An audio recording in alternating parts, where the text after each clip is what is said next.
Hello viewers, welcome to the channel. Today in this video we are going to discuss fill in the blanks of class 6 civics chapter rural livelihood. Viewers, I hope you are enjoying our daily quizzes published in community tab. If not, please subscribe the channel and become the member of our family and enjoy it. And do comment me and tell me whether these are helpful to you or not.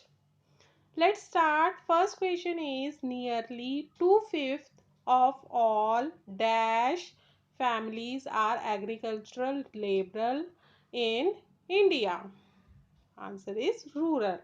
Rural families are agricultural laborer in India. Next question is people from villages dash to towns and cities in search of work. Answer is migrate. People migrate. Next question is along with farming activities, people do some dash activities to earn their livelihood. Answer is non-farming activities. People do non-farming activities also.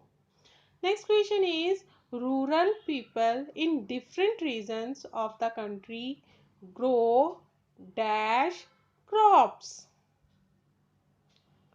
Answer is different. Different people grows different crops. Next question is mostly rural people do not find enough work to keep them dash throughout the year. Answer is employed. They are not employed throughout the year. That is all for today. I hope you like the video. If you really like the video, hit the like button, share the video with your friends, and do subscribe our channel and become the member of our family. We will get back to you soon with another video. Till then,